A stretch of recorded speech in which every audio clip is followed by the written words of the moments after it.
Bonjour, j'espère que vous allez bien. Par la grâce de Dieu, je vais très bien. Ce dimanche 26 février, je viens lui rendre gloire. Je viens lui rendre honneur. Je viens dire merci au Seigneur. Je viens en toute gratitude remercier le Saint-Esprit parce qu'il ne nous abandonne pas. Le Saint-Esprit est l'ami par excellence. Et comme le Seigneur nous l'a dit, il est notre guide. Ça veut dire que lorsque nous sommes perdus, lorsque nous nous posons des questions, la personne par excellence que nous devons contacter et qui peut nous aider, c'est le Saint-Esprit.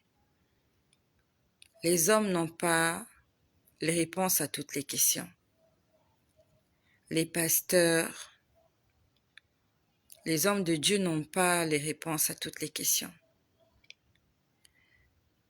Il y a des inquiétudes, il y a des questionnements, il y a des zones d'ombre que les hommes ne pourront jamais t'expliquer. Mais le Saint-Esprit, il connaît toutes choses. Et c'est avec lui qu'il faut être en communion. Si tu es en communion avec le Saint-Esprit, tu connais toutes choses, même les profondeurs de Dieu. Hier, j'ai fait un partage au sujet de ce qui m'est venu par la tête, de certains souvenirs que le Seigneur m'a rappelés hier. Et je rends grâce au Seigneur parce que toi, tu es là, tu es connecté et tu es en train de suivre au fur et à mesure comment le Seigneur est en train de nous enseigner. Hier, j'ai fait un partage en disant que je suis fermement sûre que Jésus-Christ reviendra avant la fin de l'année 2033. C'est par rapport à toutes ces idées, tous ces souvenirs qu'il a fait remonter dans mon cœur hier. Et hier, quand j'étais en train de parler, je me rappelle, j'ai demandé au Seigneur de me donner la confirmation. J'ai dit, ça faisait déjà 2 fois le chiffre 7. La dernière fois, je vous ai dit à l'église, il était en train de me montrer des numéros qui étaient en train de survoler au-dessus des numéros survolaient et les numéros se sont installés d'eux-mêmes et ça faisait 2023. J'en ai parlé. Et lorsqu'on fait le total de 2023, tous les chiffres qui constituent 2023, on trouve 7. Et je vous ai dit que ça fait déjà 2 fois que le Seigneur m'a montré ce que je serais à 52 ans. Et je n'ai pas honte de le dire. J'aurai 52 ans dans 7 ans. Donc le chiffre 7 revient pour la 2e fois. Et hier, j'étais en train de demander au Seigneur de me confirmer. Parce que personnellement, j'ai bien dit c'est personnellement. J'ai pas dit que c'est le Saint-Esprit qui m'a dit qu'il viendra dans 7 ans. J'ai pas dit que c'est Jésus qui m'a dit audiblement je viens dans 7 ans. Mais c'est quand j'ai commencé à réfléchir au sujet de tout ça, j'étais en train de méditer, je me disais mais pourquoi le Seigneur est en train de me parler? J'ai ma collègue qui m'a appelé, on a parlé de la retraite. Le Seigneur m'a rappelé une expérience que j'ai vécue un samedi matin où je me suis vue en train d'évangéliser à 52 ans. Et la semaine dernière, il m'a encore montré une image de moi. J'étais assise quelque part. J'étais assise devant ma maison. Je sais que c'était ma maison. J'étais une femme tranquille. J'avais la paix de mon cœur. J'avais des gens qui m'entouraient. Et j'avais exactement 52 ans. J'ai dit, ça fait 2 fois que le Seigneur me montre que j'ai 52 ans. Et il m'a jamais montré au-delà de 52 ans. Et j'ai dit hier, j'attends la 3e confirmation parce que pour moi, le chiffre 3, c'est le chiffre de la perfection. Je suis d'accord.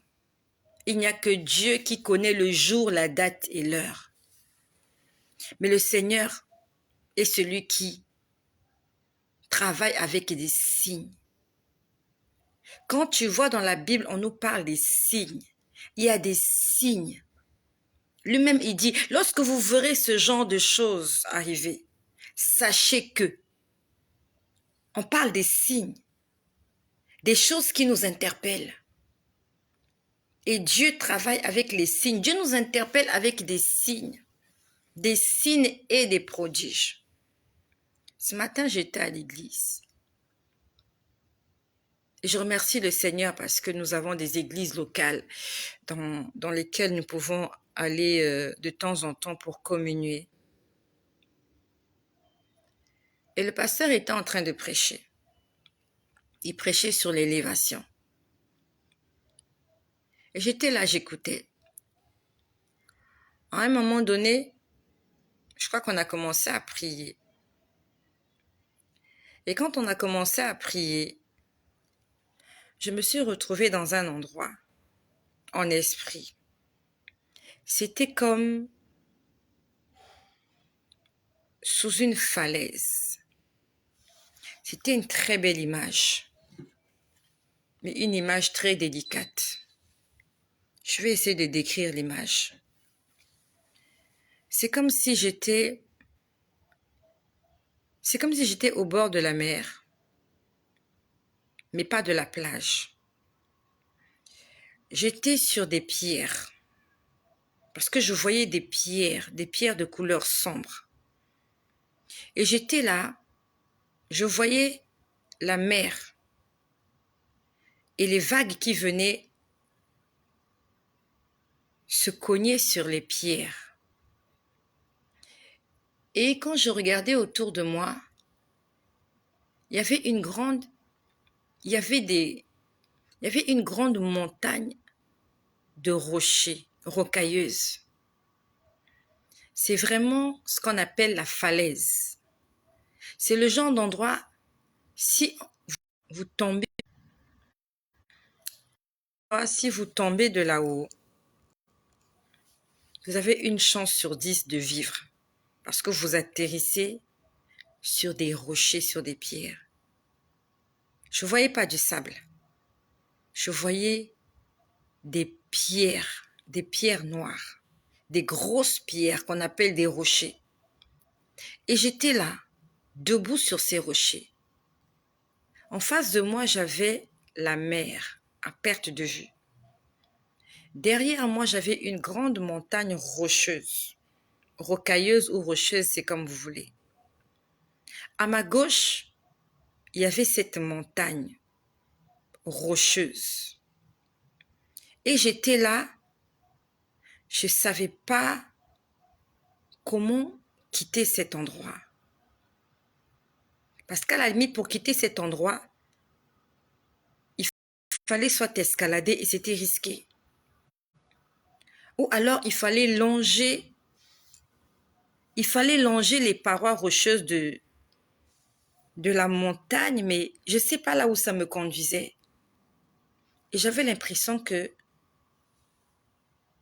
j'étais dans une impasse.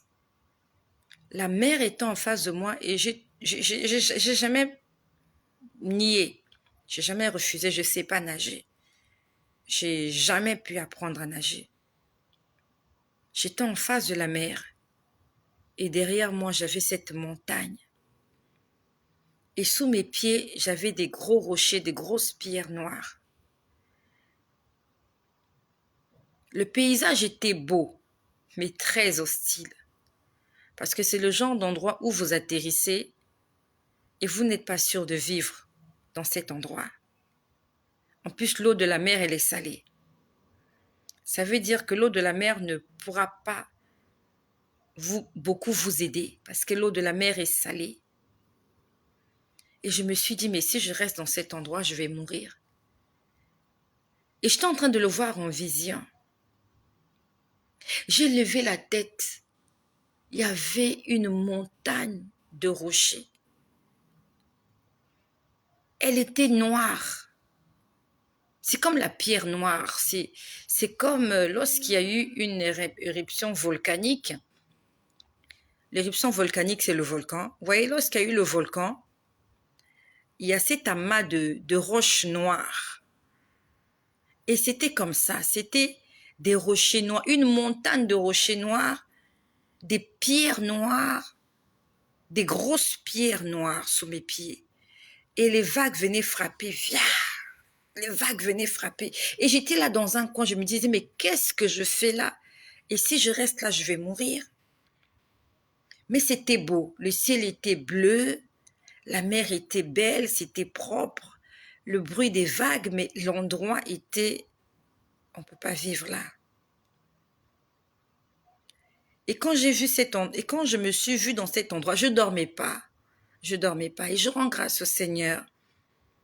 Parce qu'il peut me transporter comme ça vers des dimensions pour me montrer des choses. Et souvent, je ne comprends pas. Souvent, je comprends. Souvent, je ne comprends pas. J'essaie de comprendre pourquoi Dieu avait amené mon esprit dans cet endroit. J'essaie de comprendre pourquoi Dieu m'avait amené. Je me disais, mais j'étais en train de réfléchir. Je me suis dit, mais qu'est-ce que je fais là? En plus, je ne voyais pas de bateau pour dire que je peux sauter dans un bateau ou dans une barque pour essayer d'atteindre le rivage. En fait, c'est un endroit où si on vous laisse là, vous n'allez pas survivre. Et j'ai pris peur. Je me suis dit, Seigneur, c'est quoi cet endroit? J'essaie de comprendre. Charnellement, j'essaie de comprendre pourquoi j'étais dans cet endroit. Alors que j'étais assise à l'église, on était en train de prier, je ne sais plus sur quoi. Mais moi, mon esprit était dans cet endroit. Je vis des choses à couper le souffle.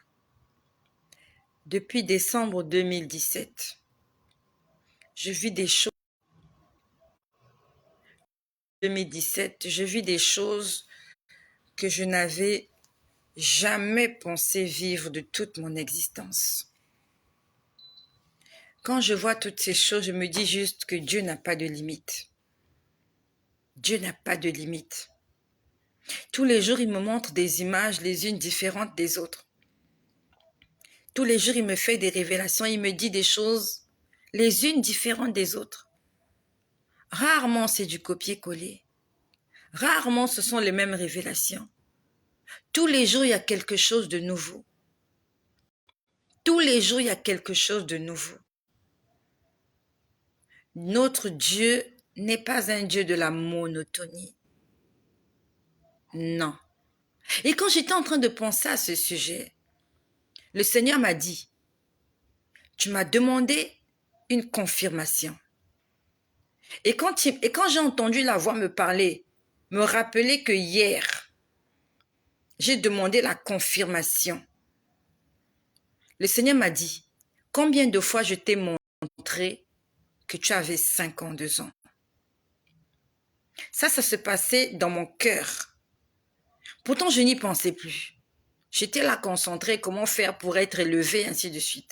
Le Seigneur m'a dit, combien de fois je t'ai montré que tu as 52 ans? J'ai dit, ça fait 2 fois, Seigneur. Et il me dit, 5 plus 2, ça donne combien? J'ai dit, Seigneur, 5 plus 2, ça donne 7. Il m'a dit, voici la confirmation que tu cherchais. Pour la 3e fois, je te donne le chiffre 7 pour te confirmer que c'est bien moi qui te parle. Et comme il me l'avait dit précédemment, tu vas le leur dire.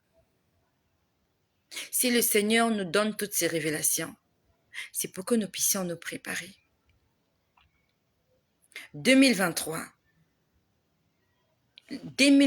c'est l'année de mon repos. Je vais commencer à entrer dans mon repos en 2023. Et dans 7 ans,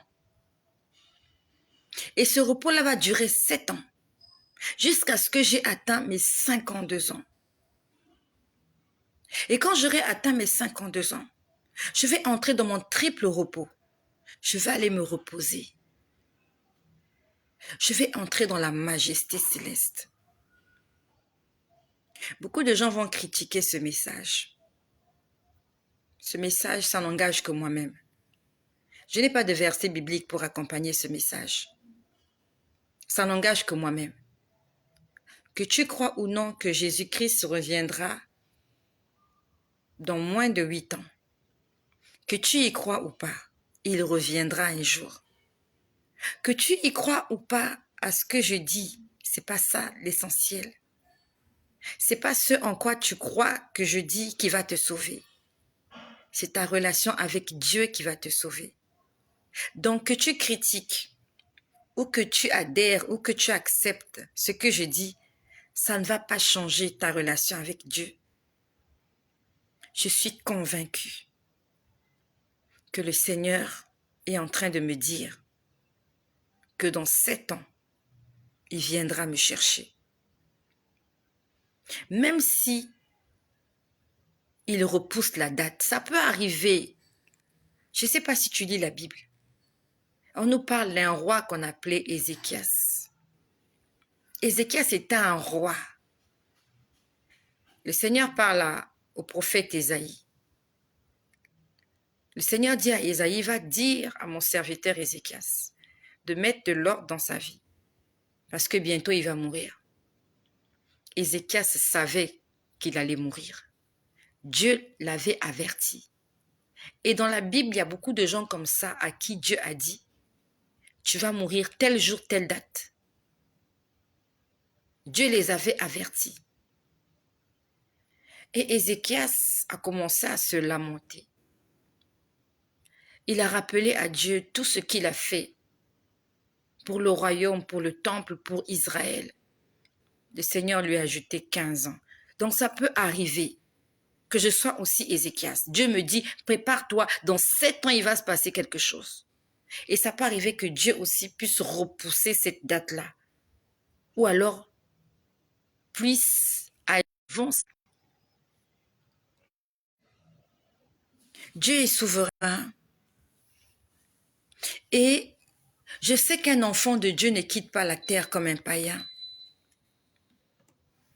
Un vrai enfant de Dieu. Lorsqu'il commence à mourir, Dieu l'avertit.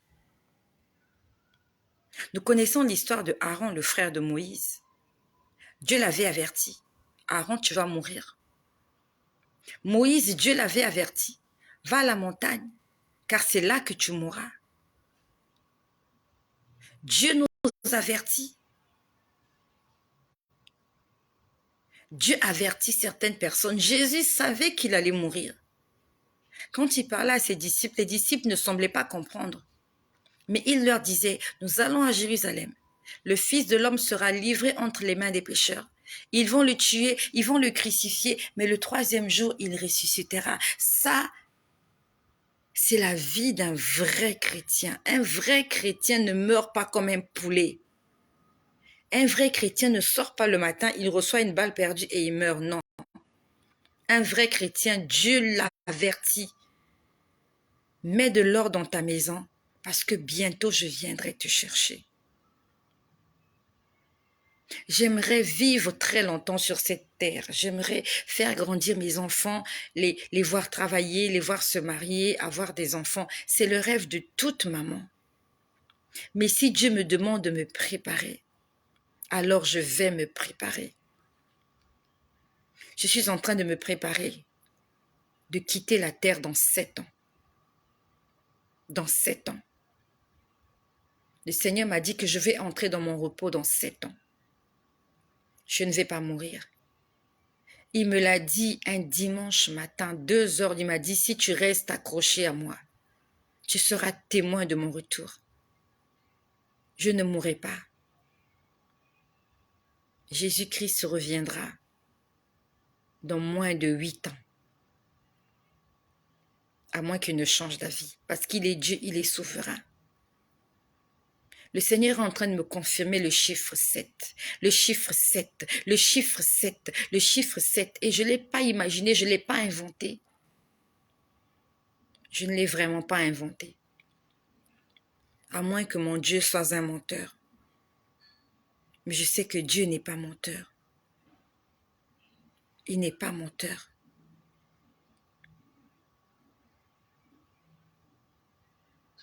Il n'est pas menteur. Tu peux critiquer ce message, tu as le droit de le critiquer. Personne ne connaît la date, oui. Mais le Saint-Esprit, qui est notre guide, qui est le gage pour notre salut. Tu sais c'est quoi le salut? Est-ce que tu connais ce que signifie le salut? Le salut, ça veut dire, il est là pour que tu ne te perdes pas. Il va tout faire pour que tu ne te perdes pas. Il va te donner des signes, des indices. Peut-être pas la date, l'heure, le jour, non. Il va te donner des signes. Il y a des signes qui ne trompent pas. Lorsqu'une femme est prête à accoucher, il y a des signes, il y a des contractions, il y a quelque chose. Et quand la femme va, pendant les consultations prénatales, la sage-femme lui parle des signes. Il y a des signes pour reconnaître une femme enceinte. Elle se met à vomir, elle a la nausée. Ce sont des signes. Il y a des signes pour reconnaître que quelqu'un a le Covid. Il fait des fortes fièvres, il tousse. Mais tu es sûr que notre Dieu n'a pas de signes? Il ne travaille pas avec des signes. Moi, je crois qu'il travaille avec des signes. Le problème chez nous, c'est qu'on ne sait pas interpréter les signes de Dieu. On ne cherche même pas à les comprendre. Je rends grâce au Seigneur parce que je suis née dans la génération de ceux qui vont vivre le retour de Jésus. Et pendant que je parle, nous sommes aujourd'hui dimanche. Hier samedi, je l'avais oublié, le Seigneur vient de me le rappeler. Hier samedi, j'étais allongée sur mon lit. J'entendais. Alors, qu'est-ce que ça disait? On parlait des anges déchus. On parlait des anges déchus, on disait... C'était juste une phrase. Et la phrase disait... Je ne vais pas dire exactement parce que j'ai oublié les termes. Mais ce que j'entendais hier après-midi, hier c'était samedi. Je me rappelle, j'étais allongée sur mon lit. J'entendais quelque chose du genre... Bientôt les anges déchus vont régner. Quelque chose comme ça. Le règne des anges déchus. Est-ce que c'était le règne des anges déchus? Est-ce que c'était le règne? Ou l'établissement des anges déchus? Mais la phrase voulait dire que les anges déchus sont en train de se préparer à régner. Et quand on parle des anges déchus, on parle des démons. On parle de Lucifer. On parle du diable. Et le diable va régner sur terre en toute liberté quand le Saint-Esprit ne sera plus là. Jusque-là, il règne, mais il ne peut pas faire tout ce qu'il veut. Parce qu'il y a les prières des saints, il y a l'alliance que Dieu a avec son épouse, qui fait que le diable ne peut pas agir tel qu'il souhaiterait le faire. Mais lorsque le Saint-Esprit ne sera plus là, Satan va agir en toute liberté sur la terre. Et hier samedi, j'étais en train d'entendre, je l'ai entendu maximum 2 fois. Maximum 2 fois. Sinon 1 fois. Et ça m'a même interpellée. Mais je comprenais le sens de ce qu'on me disait. Mais ça signifiait que bientôt, les anges déchus vont régner.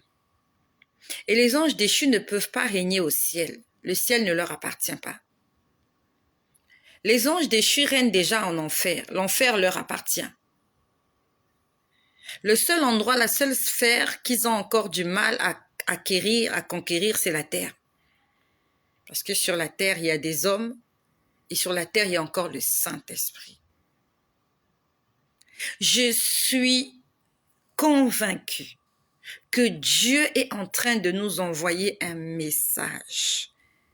Que tu y crois ou pas, que tu sois prêt ou pas, moi, je vais me préparer. Et si ce Dieu-là m'a menti, on verra bien dans 7 ans. Mais il m'a donné une condition. Il m'a dit, si tu restes attaché à moi. Donc, il y a une condition qui est là. La condition, c'est, si je reste attaché, je serai témoin. 2 fois, enfin, j'ai vu l'enlèvement plusieurs fois. Et une fois, j'ai vu que l'enlèvement s'est passé. J'étais en train de causer avec un voisin et j'ai vu un tourbillon passer et ce tourbillon-là m'a amené. Une fois, j'ai vu l'enlèvement, ça s'était passé dans la nuit, très tôt le matin. Et quand nous sommes réveillés, les enfants et moi, on a constaté qu'il y avait l'enlèvement et on était restés. J'étais restée avec mes enfants. Et une autre fois, j'ai vu qu'il y avait l'enlèvement et que je me retrouvais dans la ville où était ma mère.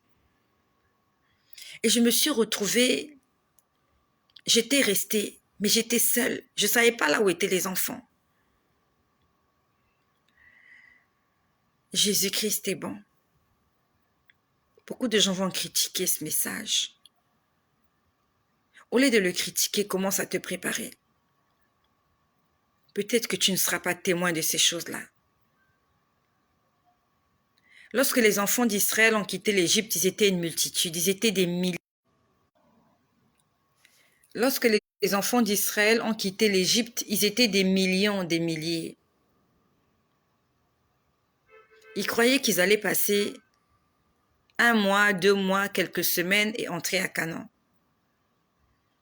Ils croyaient qu'ils allaient entrer à Canaan. Ils savaient qu'il y avait un Canaan. Et ils sont presque tous morts dans le désert.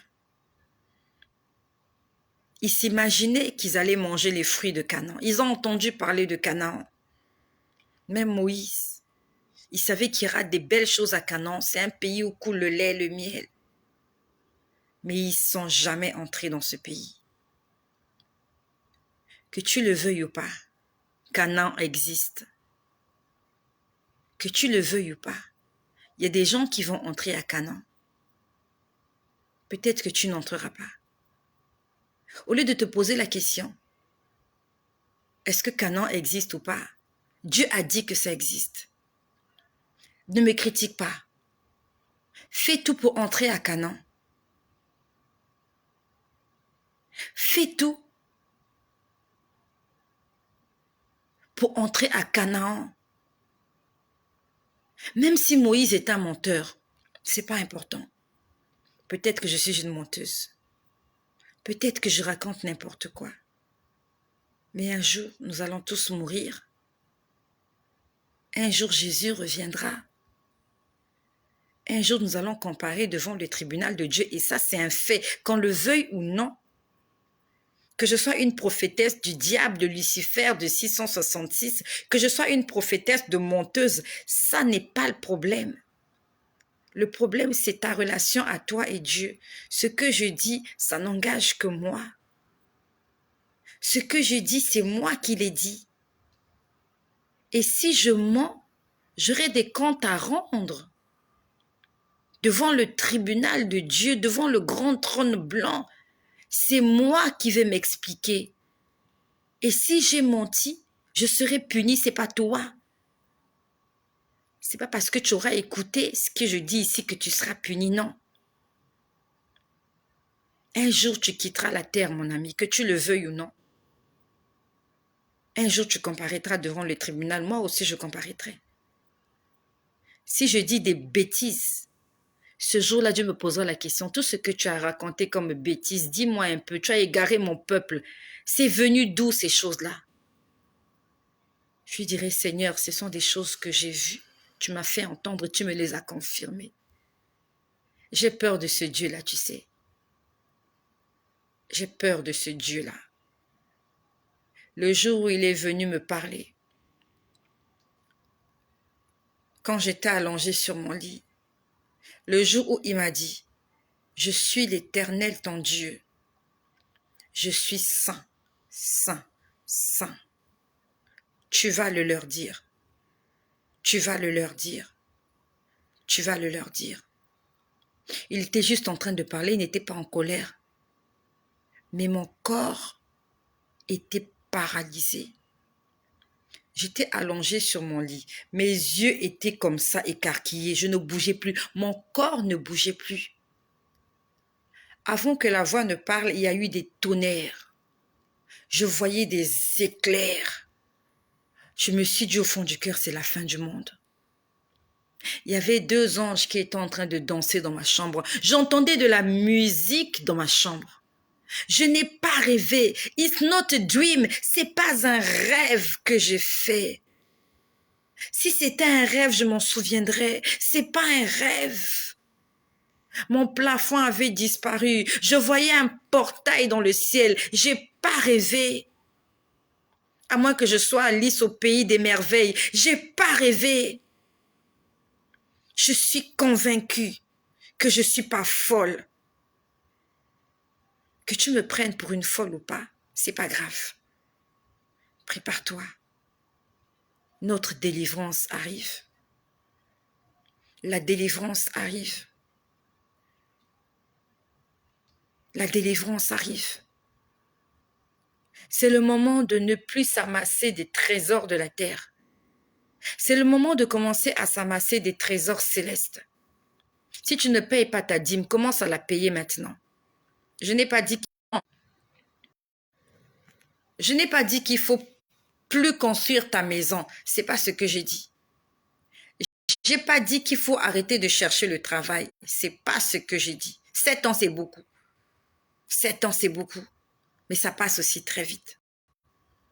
Pendant que tu es en train d'organiser ta vie, pendant que tu es en train de préparer ton mariage, pendant que tu es en train de construire ta maison, pense aussi à ton éternité. Fais les deux au même moment. Fais les deux au même moment. Notre Dieu est amour. Il ne nous a pas donné le mois. Il n'a pas donné le jour. Il n'a pas donné la date. Il a donné l'année. L'année a 12 mois. Dans les 12 mois, il y a 365 ou 366 jours. Par heure, il y a 60 minutes. En une journée, il y a 24 heures. Beaucoup de choses peuvent se passer en une seconde. Peut-être que dans 7 ans, tu ne seras plus là. Peut-être que dans 7 ans, tu seras là. Remercions le Seigneur. Parce que tu peux compter du bout des doigts combien de temps il te reste peut-être encore sur cette terre. Le chiffre 7 est en train de se répéter. Et ce que je dis, je suis à 100% sûre que ce n'est pas mon imagination. C'est pas mon imagination. J'ai pas inventé ça. J'ai pas inventé ça. Je l'ai pas inventé. Je l'ai vu de mes yeux. Et même si ça ne se passe pas comme j'ai dit, je vais me préparer. Tous les jours, je ne laisserai personne se mettre au travers de mon chemin. Je vais essayer de me battre. Je vais essayer de me battre. Le Seigneur m'a confirmé le chiffre 7. Il m'a dit, je t'ai montré 2 fois, tu as 52 ans.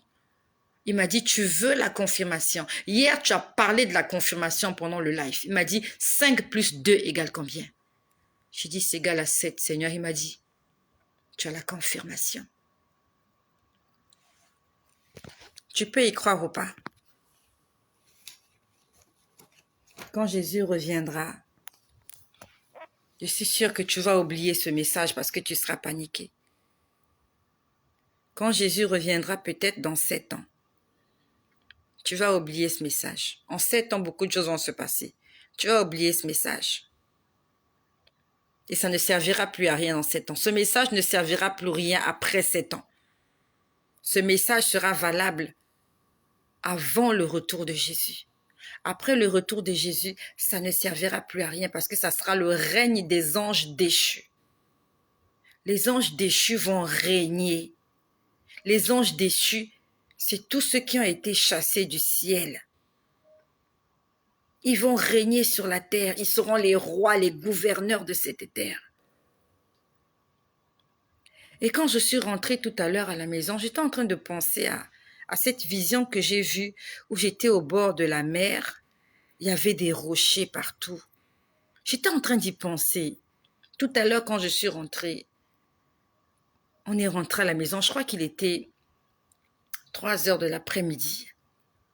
J'ai fait à manger aux enfants, on a grignoté. Et je suis montée dans ma chambre, j'ai ouvert ma Bible dans Lévitique, j'ai lu un passage et j'ai dit, Seigneur, éclaire-moi. J'ai dit, Seigneur, éclaire-moi au sujet de la vision que j'ai vue où j'étais. C'est comme si on m'avait, je ne sais pas si on m'a jeté de cette falaise où on m'avait déposé, mais je ne savais pas comment m'en sortir. Je ne savais pas comment sortir de cet endroit. Et j'étais seule dans cet endroit. Je levais les yeux et je voyais des montagnes, des grandes montagnes à perte de vue. Je me suis dit, mais je vais mourir dans cet endroit. Et pendant que j'étais en train de poser la question au Seigneur cet après-midi, je viens t'exhorter à prendre du temps dans la parole de Dieu. Ce que je fais ici, c'est mon témoignage. Ici, je ne viens pas prêcher. Je ne prêche pas ici. Je témoigne ce que je vis au jour le jour. Et encore des choses que j'ai vécues il y a de cela quelques mois que je n'ai jamais partagées parce que je n'ai pas le temps. Je viens t'exhorter. Quand tu n'as rien à faire, prends ta Bible, lis-la. Tu lis la Bible. Quand tu as vu un verset qui t'a interpellé, tu fermes la Bible, tu en fais un sujet de prière. Et même si tu as lu, tu n'as rien compris, tu fermes la Bible, tu commences à adorer le Seigneur, tu l'adores, dis-lui tout ce qui te passe par-dessus la tête, dis-lui de t'aider, à pardonner, à aimer, dis-lui, Seigneur, guide-moi, dis-moi ce que je dois faire. Passe du temps dans la prière, Dieu va te répondre, Dieu va t'exaucer, Dieu va te parler. Le problème chez toi, c'est que tu ne pries pas. Et quand tu pries, c'est juste pour demander à Dieu, Seigneur, donne-moi. Seigneur, donne-moi. Tu ne cherches pas que Dieu te parle. C'est toujours toi qui parles à Dieu. C'est toujours toi qui as quelque chose à dire à Dieu. Et tu oublies que lui aussi, en tant que père, il a des choses à te dire. Et tu ne lui laisses pas le temps. Tu ne lui laisses pas l'espace. Quand tu commences à prier, il n'y a que toi qui parles. Tu parles, tu parles, tu parles, tu parles. Et à un moment donné, tu ne sais pas te taire pour écouter aussi l'autre parler. Même à l'Assemblée nationale, même au tribunal, chacun prend la parole à son tour. Même quand il y a eu un meurtre, c'est-à-dire que c'était même les kamikazes, les gens tués, les gens sont morts. Il y a les avocats qui défilent. Chacun vient raconter sa petite vie. Il y a l'avocat de tel parti qui vient, qui parle, on lui donne du temps. Vous avez fini? Oui, monsieur, je ne sais pas moi, l'avocat, je ne sais pas comment il s'appelle. Après, on donne la parole à l'autre. Oui, l'avocat de la partie, je ne sais pas, partie civile ou partie, je ne sais pas quoi là, ainsi de suite. Moi, je n'ai pas fait juridiction, je ne connais pas leurs termes là. L'autre avocat, il vient, il parle. Si une partie a 4 avocats, les 4 avocats vont parler. Après, c'est le président du tribunal qui prend la parole. Le problème chez toi, dès que tu as ouvert ta bouche, tu ne la fermes plus. Seigneur, regarde, Seigneur. Pourquoi? Seigneur, regarde. Après, tu dis Amen, tu te lèves, tu es parti. Et comment Dieu va te répondre?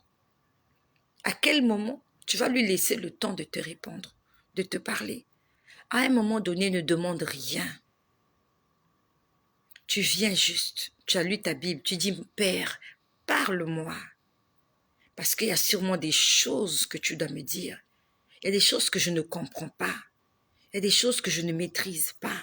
Il y a des choses que je ne connais pas. Et tu as sûrement envie de m'avertir, de me dire des choses, de me montrer, de me guider, de me dire, va à gauche. Et tu dis-lui, Père, parle-moi. Parle-moi. Même dans le couple, chacun a un temps pour parler.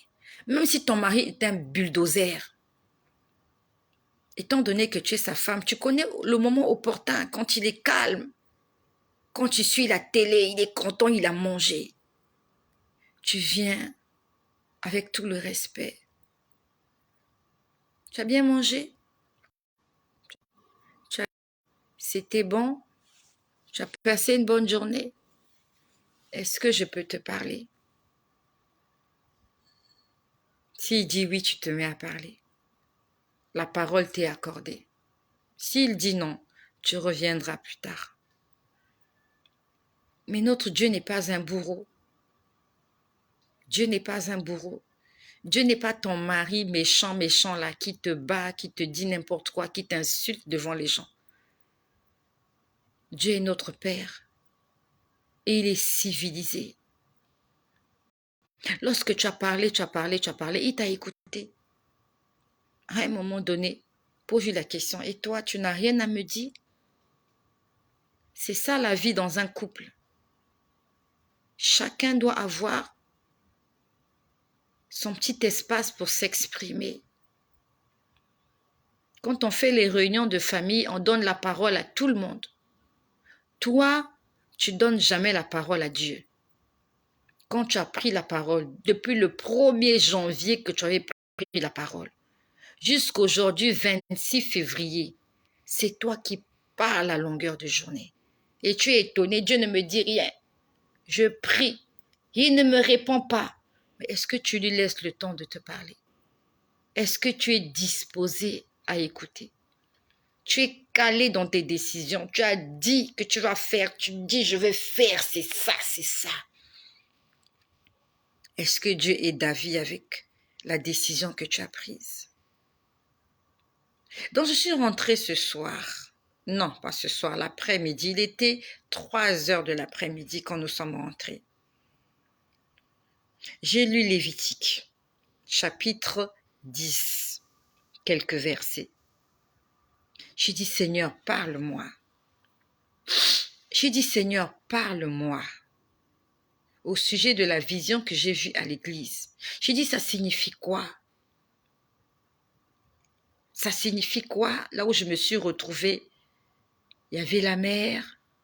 Derrière moi, il y avait une montagne rocailleuse et je ne savais pas comment en sortir. À ce moment-là, je vois, c'est-à-dire que ça allait très vite. À peine j'ai posé la question, ça allait très vite. J'ai vu quelque chose. J'ai vu, alors je ne sais pas comment appeler ça, peut-être un toboggan. J'ai vu ça sur les réseaux sociaux. C'est dans les parcs d'attractions. Vous montez quelque part très haut et il y a un toboggan. En fait, toboggan, c'est trop dire, mais c'est comme... En fait, c'est comme un toboggan, mais c'est fermé. Donc, on va dire que c'est comme un tunnel, mais en fait, c'est pour s'amuser.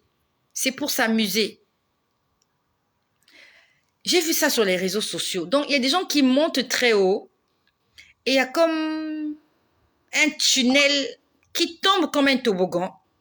Et les gens entrent à l'intérieur, ils glissent. Ils atterrissent peut-être sur une piscine, quelque chose comme ça. Je ne sais pas comment on appelle ça. Moi, j'ai vu ça sur les réseaux sociaux. Il y en a même pour les plus petits. Et je vois des adultes, en fait. Mais c'est dans les parcs d'attractions que ça se passe. Je ne sais pas si quelqu'un connaît le nom de cette chose-là.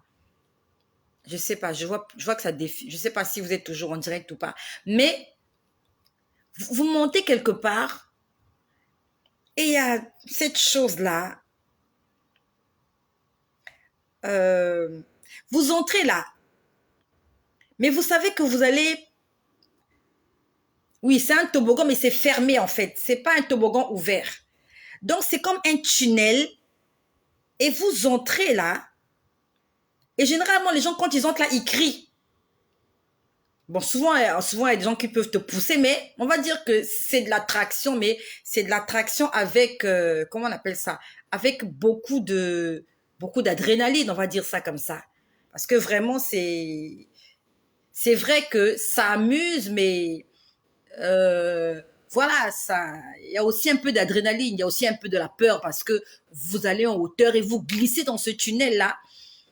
Et généralement, il y a de l'eau dedans pour que vous puissiez bien glisser. Et je vois quelque chose comme ça. Something like that. Quelque chose comme ça. Et je suis en train de voir la scène. Je suis en train de poser la question au Seigneur.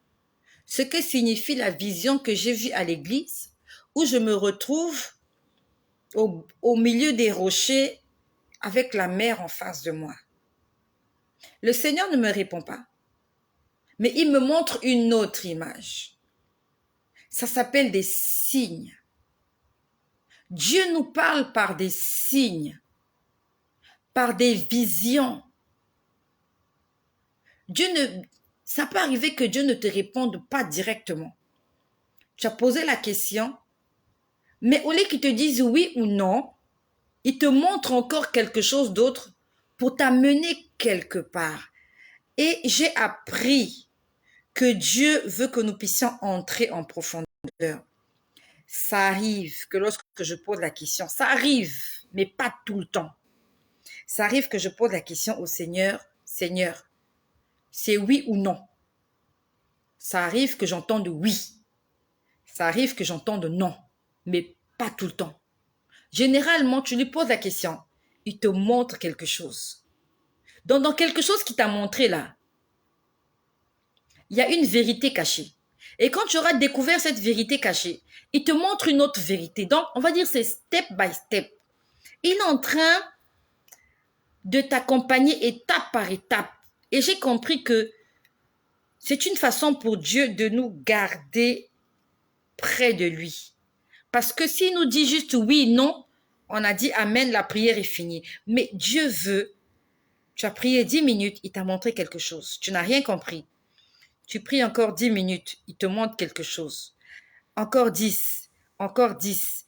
Et tu as comme plusieurs couloirs qui s'ouvrent à toi. Tu commences à avoir une visibilité très élargie parce que tu es entré dans l'atmosphère. Tu es entré dans une sphère où tu peux comprendre les choses. Alors que si tu étais resté à la première étape, les choses seront différentes. Je ne sais pas si tu comprends ce que je veux dire. En résumé, Dieu veut passer du temps avec nous.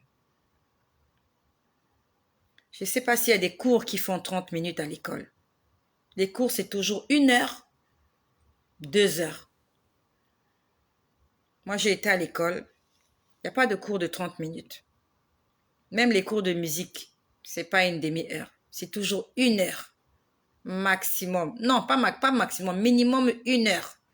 De 7h30 à 8h30, il y a telle matière. C'est jamais de 7h à 7h30. Jamais. C'est toujours 1 heure de cours. Parce qu'ils savent que peut-être en moins d'1 heure, c'est pas évident de vous transmettre ce qu'ils ont à vous transmettre. Et je crois qu'avec Dieu, c'est pareil. Il sait que ce petit temps-là n'est pas suffisant. Il va pas te dire beaucoup d'informations. Donc, plus tu restes dans sa présence, plus tu suis le cours, tu découvres, tu apprends, tu comprends et tu deviens un expert. Tu ne peux pas apprendre l'anglais en 1 heure. Il faut plusieurs cours de langue pour te parfaire, pour devenir parfait. Le problème chez toi, c'est que tu veux devenir parfait en une séance de prière. Tu as fait 3 jours de jeûne, tu as lu la Bible pendant 3 jours, et pour toi c'est suffisant. Dieu doit t'utiliser parce que tu as jeûné 3 jours. Ah, Jésus a jeûné 40 jours. Moïse a jeûné 40 jours. Élie est resté 40 jours sans manger dans le désert. Toi, tu as jeûné 3 jours, tu crois que tu as atteint l'Eldorado. 3 jours, mon ami. Même les prisonniers, ils jeûnent 3 jours.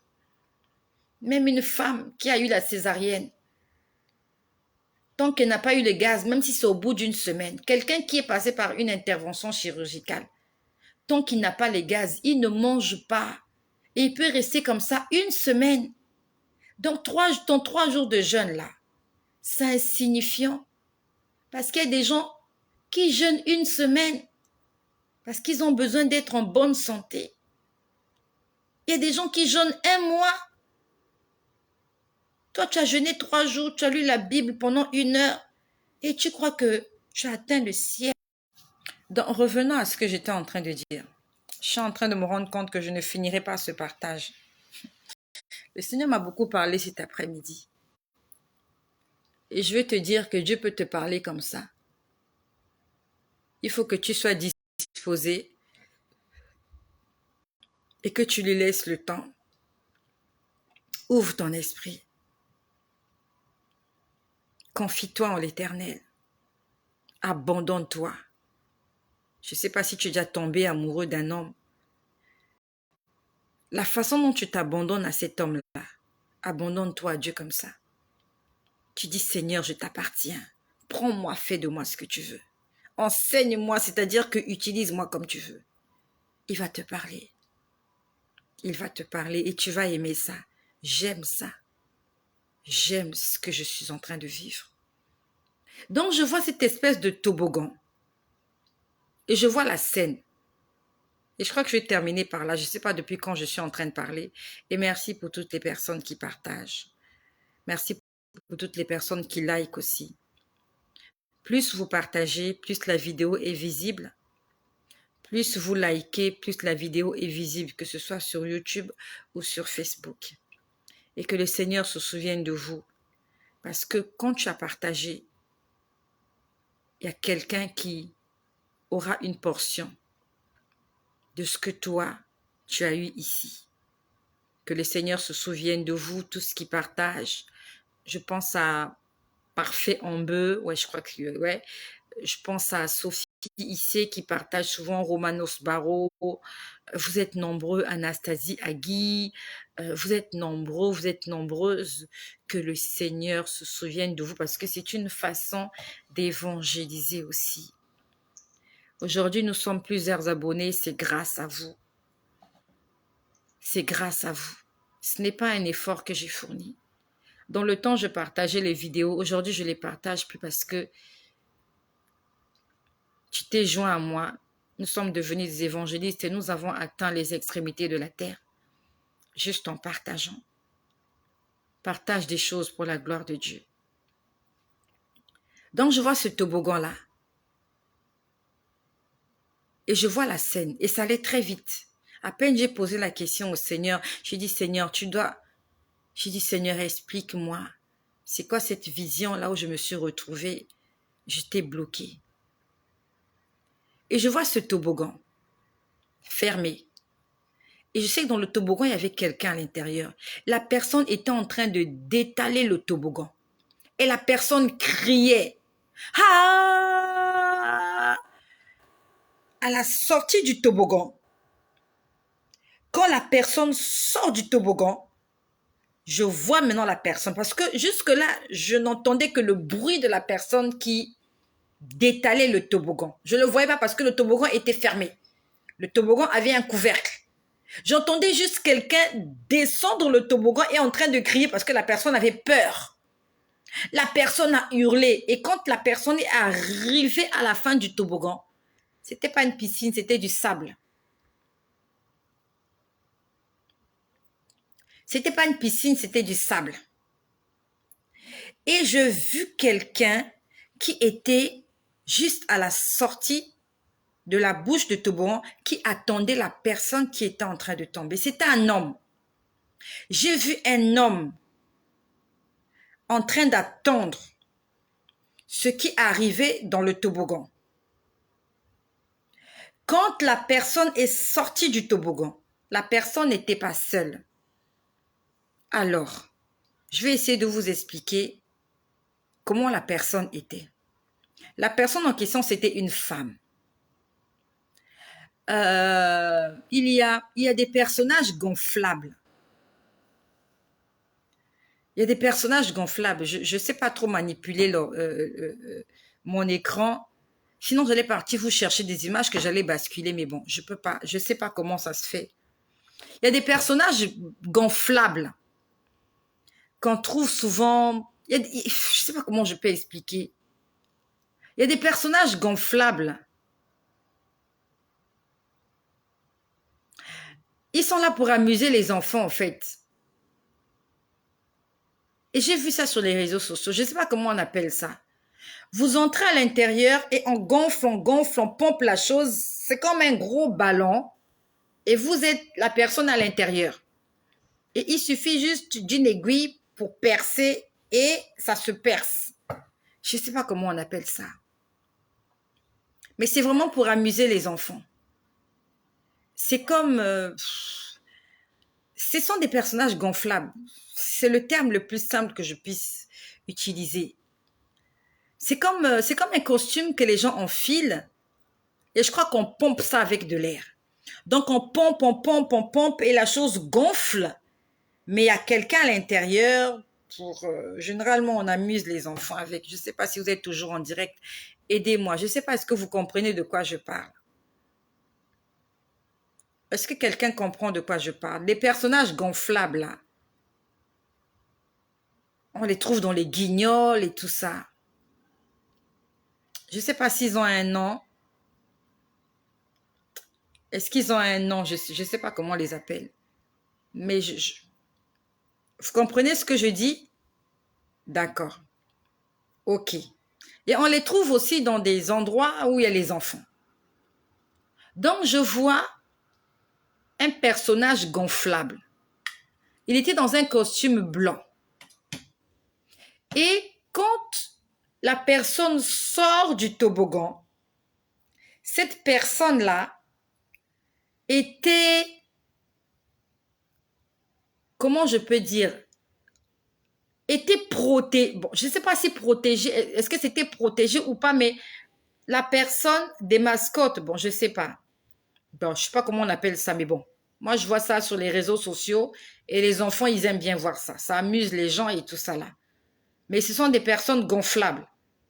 Gonflable, ça veut dire que pas comme dans les matchs de NBA. Dans les matchs de NBA, ce sont des mascottes. Là, ce ne sont pas des mascottes. Là, ce sont des costumes gonflables. On gonfle ça avec une pompe. Avec une pompe. Et à la limite, si vous mettez, comment je peux dire, si vous mettez un couteau, le costume se troue et ça se dépompe. Alors que les mascottes, c'est différent. Les mascottes qu'on voit pendant les matchs de basket, ils sont en tissu. Ils sont en tissu et ils mettent des masques, voilà. Sauf que là, c'est différent. C'est pas du tissu, mais c'est du plastique. C'est du plastique. C'est du plastique. Si vous mettez quelque chose de pointu, ça se perce. C'est comme un ballon, en fait. C'est comme une montgolfière. Voilà. C'est comme un ballon. Voilà. Je sais que vous avez compris. On voit ça sur les réseaux sociaux. Donc, la personne sort. Voilà. Ce sont des déguisements obèses. Ce sont des gens, voilà. Ce sont des déguisements obèses. Voilà. Voilà. Donc, la personne qui sort du toboggan, elle était comme liée à ce personnage gonflable. Il était de couleur blanc. Et la personne était sur le personnage gonflable. Et ils ont je ne le voyais pas parce que c'était couvert. J'ai vu la scène quand la personne est sortie du toboggan, mais la personne était en train de crier. Donc, quand la personne arrive à la sortie du toboggan, il y avait un homme qui attendait pour recevoir la personne. Et dès que la personne est sortie du toboggan, l'homme qui était là a pris la personne, l'a arraché des mains de ce personnage gonflable et a fui avec la personne. Ça s'est passé très vite. C'est vraiment allé très vite. Il dit que j'ai vu la scène en une fraction de seconde.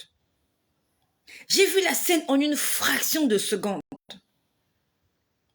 Et quand j'ai vu la scène, je me suis dit, mais ça signifie quoi? Qu'est-ce que ça signifie? Le Seigneur m'a dit, tu es en train de descendre. En fait, c'est comme s'il me disait, tu es en train de traverser un moment de descente et ça t'effraie. Mais ne t'inquiète pas, je t'attendrai à la sortie. Il m'a dit, la personne qui est en train de détaler le toboggan là, c'est toi. Parce que j'entendais la personne hurler, crier, la personne avait peur. Mais quand la personne est arrivée, sans égratignure, pourtant ça atterrissait sur du sable. Normalement, quand vous atterrissez sur du sable, ça devait brûler la personne, ça devait blesser la personne. Parce que c'est du sable. Et le sable, ça fait mal. Le contact du sable avec la peau, surtout quand c'est à une vitesse accélérée, ça fait très mal. Déjà, lorsque vous voyez les voitures en train de déraper, les pneus des voitures, vous voyez ce que ça fait. Donc, le Seigneur me dit, il était en train de m'expliquer la vision que j'ai vue à l'église où j'étais en face, il y avait l'impasse. La route était bloquée. Et je ne sais pas si on m'a jeté dans cette falaise et que je ne suis pas tombée ou on m'a juste déposée. Et le Seigneur me dit, la personne qui est tombée là, la femme que tu as vue, il m'a dit, c'est toi. Tu es en train de d'étaler. Mais il a dit, prends-le comme une... en fait, c'est comme s'il me disait, ne le prends pas mal. Parce que le toboggan, en fait, c'est pour s'amuser. Même si ça effraie certaines personnes, mais ça fait partie du jeu. C'est comme une distraction, mais sauf que une distraction avec beaucoup d'adrénaline, avec beaucoup de risques aussi, mais à la fin, ça se passe généralement bien. Et j'ai vu la personne, dès que la femme est sortie du toboggan, elle était noyée dans cette personne gonflable. J'ai vu l'homme, ça allait très vite, c'était comme un éclair. Il a fui avec la personne. Le Seigneur m'a dit, c'est toi. Tu es en train de descendre, mais ne t'inquiète pas. Cette descente ne te fera pas du mal. C'est une descente, c'est vrai qu'elle est prononcée, elle te fait peur, tu hurles à l'intérieur. Et dans ce toboggan, je vous ai dit, c'était fermé. Donc je ne voyais ni à gauche, je ne voyais pas, je ne voyais rien du tout. Et dans le toboggan, on ne voit pas le bout du tunnel parce qu'il y a des toboggans qui sont de forme circulaire, ça va à gauche, c'est serpenté, et vous ne savez pas vraiment. Et à l'intérieur, quand vous êtes à l'intérieur, à la limite, vous avez un peu peur. Le Seigneur était en train de me dire, ne t'inquiète pas. La dame dans la falaise, c'est toi. Tu vois pas l'impasse, oui, tu sais pas où aller. Mais ce qui est sûr, c'est que là où tu es, si quelqu'un veut te faire du mal, il va prendre des risques. Il faut qu'il prenne le risque de descendre la falaise pour te faire du mal. Même pas ça. Il m'a dit, ceux qui sont en haut ne te voient pas. Ils sont en haut. Ils croient être en haut, mais toi qui es dans la falaise, tu es invisible à leurs yeux. Eux, ils croient que tu t'es noyé. Ils croient que tu es mort. Ils croient que tu as disparu. En fait, Tu as disparu de leur radar. Toi, tu te plains que tu es dans la falaise, que tu ne sais pas où aller. Tu ne sais pas où aller, mais tes ennemis qui sont là-haut, quand ils vont venir, ils vont te chercher, ils ne te verront pas, ils se diront, oh, mais elle est morte, ou elle s'est noyée, mais tu es quelque part. En fait, Dieu est en train de me dire, tu vois pas le bout du tunnel. Tu crois que tu es dans une impasse, mais tu es en sécurité. Tu sortiras de cet endroit et c'est moi qui vais te recevoir et tu ne souffriras d'aucune entorse. Mais dans le toboggan, tu es caché. Tu n'es pas visible. Lorsque tu es dans le toboggan, lorsque tu glisses dans le toboggan en question, les gens ne te voient pas. Ils t'ont vu peut-être monter l'escalier. Mais après, dès que tu entres dans le toboggan, tu deviens invisible. Jusqu'à ce que tu apparaisses comment je peux dire, jusqu'à ce que tu apparaisses au bout du toboggan. Et toi, dans le toboggan, tu paniques, tu as peur, tu cries, tu hurles, et tu ne connais pas encore l'impact qui t'attend lorsque tu es en bas. Le Seigneur m'a dit, ta descente, c'est vrai, elle est brusque, elle ne te fait pas du bien, mais ne t'inquiète pas. Je tiens les choses en main. Il m'a dit, ne t'inquiète pas. Je suis au contrôle. Et c'était une façon de m'expliquer la vision. Il m'a dit, dans la vision, tu es en train de voir l'impasse. Tu vois le mauvais côté de la vision. Il m'a dit, vois le bon côté. Tu es à l'abri. Parce que pour que quelqu'un vienne te chercher là où tu es tombé, comment je peux appeler ça, dans cette falaise où tu es tombé, il m'a dit, quelqu'un pour venir te chercher, il faut qu'il ait des billes, il faut qu'il ait des reins bien suspendus. Prendre une corde, même pas, il est en train de risquer sa vie. En essayant de venir te fouiller dans la falaise, il risque sa vie. Il m'a dit, là où tu es, il n'y a que moi qui peux te sortir de là. Personne ne prendra le risque de te sortir de là. C'est comme s'il voulait me dire, fais-moi confiance. Là où tu es, il n'y a que moi pour te sortir de là. Et ça, ce n'est qu'une partie de ce qu'il m'a montré cet après-midi. Mais je vais m'arrêter par là parce que j'ai beaucoup parlé. En dehors de ça, il m'a montré beaucoup de choses. Il y a un dessin que j'ai fait là. Il m'a montré beaucoup de choses. Et pour que je n'oublie pas, je ne sais pas quelle heure il est. Il est 23 heures. J'ai peur d'oublier ce qu'il m'a dit aujourd'hui parce que je ne l'ai pas noté. Par la grâce du Seigneur, je vais revenir tout à l'heure. Continue à vous dire de ce qu'il m'a dit au sujet du tabernacle. Il m'a parlé du tabernacle. Il m'a montré quelque chose. Et il faut que je revienne, sinon je vais oublier. Mais ce qui est sûr, il m'a dit que là où tu es, ce que tu es en train de vivre, ce que tu es en train de sentir, ça ne va pas te tuer. Je te sortirai de cet endroit. C'est moi qui te sortirai de cet endroit. Et j'ai vu que je suis sortie par le toboggan.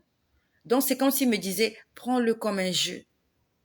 Prends-le comme une distraction. Prends-le comme une perte de... Non, pas une perte de temps, comme une distraction. Voilà, comme une petite récréation. Parce que même si ce toboggan géant l'a fait peur, mais ça fait partie du jeu. Il y a des gens qui s'amusent en détalant cette toboggan-là. Je viens une fois de plus, mais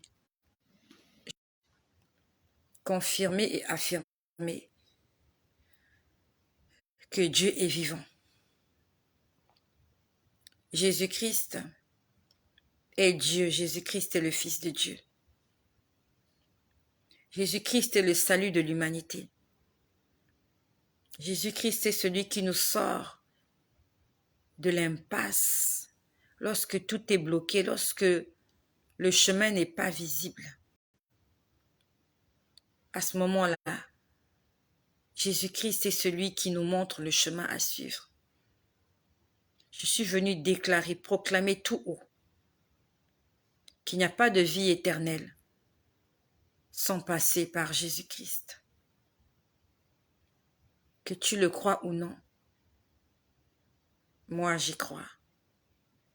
Parce que ce que je vis est au-delà de ce que j'aurais pu imaginer.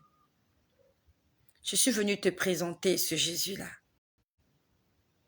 qui est très aimant, il est très gentil.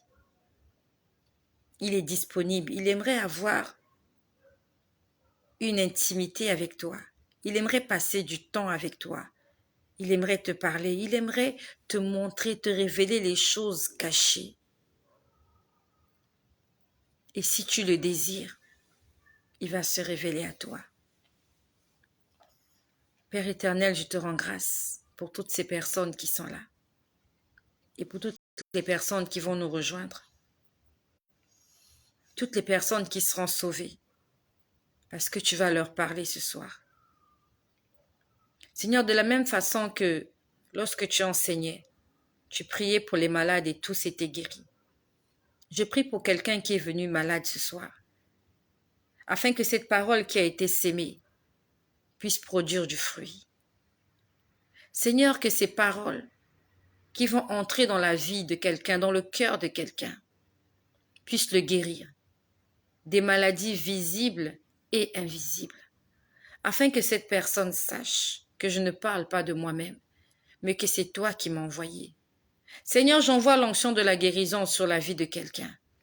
S'il y a quelqu'un qui est venu malade et qui s'est connecté à cette vidéo, Seigneur, je prie que cette connexion soit reliée au Père éternel qui vit dans le ciel et qui intercède pour nous. Je prie pour cette personne qui a mal à la tête, qui a mal au dos. Les diagnostics ne sont pas bons. On lui a dit qu'il lui reste quelque temps à vivre. La personne est angoissée, attristée, déprimée. Seigneur, je prie qu'après cette vidéo, et même pendant cette vidéo, que le miracle s'opère dans la vie de cette personne, afin que cette personne sache que Jésus-Christ est la guérison de l'humanité. Que cette personne y croit ou pas, moi je crois que pendant que je suis en train de parler, qu'il y a des maladies qui sont en train de quitter des corps. Il y a des personnes qui sont en train de recevoir le salut dans leur maison. Il y a la lumière qui est en train d'entrer dans la maison de quelqu'un. Dans une maison où il y avait les ténèbres, la lumière entre maintenant, la lumière Zoé, la vie Zoé entre maintenant dans la vie d'une personne. Seigneur, si c'est son enfant qui est malade, Seigneur, je prie après cette vidéo, quand elle ira toucher son fils, sa fille, que la fièvre quitte cet enfant au nom de Jésus. Si c'est quelqu'un qui est dans le coma et qu'à côté de cette personne, il y a quelqu'un qui est en train d'écouter cette vidéo, je prie qu'à la fin de cette vidéo, que la personne qui est dans le coma puisse s'ouvrir les yeux, afin que celui qui entend ma parole sache qu'il y a un Dieu qui est vivant et qui continue d'agir. Il n'a pas changé.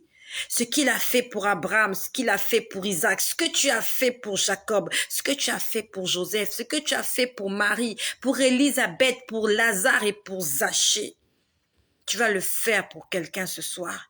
Quelqu'un est délivré ce soir. Quelqu'un est restauré ce soir. Quelqu'un est sauvé ce soir. Quelqu'un est guéri ce soir par la puissance du nom de Jésus-Christ de Nazareth. Merci Seigneur pour le pardon des péchés. Parce que pendant que je parle, il y a quelqu'un qui est en train de se confesser. Il y a quelqu'un qui a compris qu'il ne lui reste plus assez de temps sur la terre et qu'il est le temps de se retourner et de faire volte-face 360 degrés. Il va se retourner et il va lever les yeux vers le ciel. Il va lever les yeux vers les montagnes car c'est de là que nous viennent le secours. Seigneur, je te prie pour nos enfants qui sont encore en train de se pervertir, nos enfants qui sont encore dans la rue, nos enfants qui ne te connaissent pas encore. Dans ta parole, Seigneur, tu as dit, crois au Seigneur Jésus et tu seras sauvé, toi et ta famille. Je te prie pour toutes mes sœurs qui sont là, qui prient pour leurs enfants. Je te prie pour tous mes frères qui sont là, qui prient pour leur mariage, qui prient pour leur couple, pour leurs entreprises. Seigneur, ramène à la bergerie les enfants qui se sont égarés. Que cette parole devienne chère dans la vie de quelqu'un. Qu'elle ne soit pas sauvée seule, mais qu'elle soit sauvée, elle et toute sa famille. Lorsque Moïse est sorti d'Égypte seul, tu lui as dit, repars et va chercher tes frères. Et je prie, Seigneur, aujourd'hui, que cette femme qui m'écoute, que cet homme qui m'écoute, Seigneur, par ses prières, que ses enfants soient attirés vers toi, que son mari soit attiré vers toi, Seigneur, que sa famille soit attirée vers toi, parce que toi, tu n'as pas menti. Seigneur, ramène à la maison les enfants qui se sont égarés, les enfants désobéissants, les enfants qui sont possédés par des esprits impurs, par des esprits de limitation, par des esprits de blocage, par la désobéissance. Seigneur, mon Dieu, rien n'est impossible à toi. Agis puissamment au travers de ce ministère que tu m'as confié, mais dont tu es le patron directeur général. Je ne suis que le gérant. Je ne suis que le porte-parole de ta parole. Je ne suis que le porte-parole de ta voix. Je suis en train de respecter et d'obéir à ce commandement que tu m'as donné. Dans le livre de Matthieu au chapitre 28, tu as dit « Allez et faites de toutes les nations des disciples ». Seigneur, je prie que toutes les personnes qui m'écoutent soient des disciples, des hommes et des femmes que tu as attirés vers toi, afin de les utiliser, afin d'impacter le monde, afin que le monde entier sache que tu es le chemin, que tu es la vérité et que tu es la vie. Seigneur, toi qui es derrière la parole de tes serviteurs afin de l'accomplir, je prie que tout ce qui est sorti de ma bouche se fasse chair pour la gloire et pour la seule gloire de ton nom. Ainsi soit-il. Amen.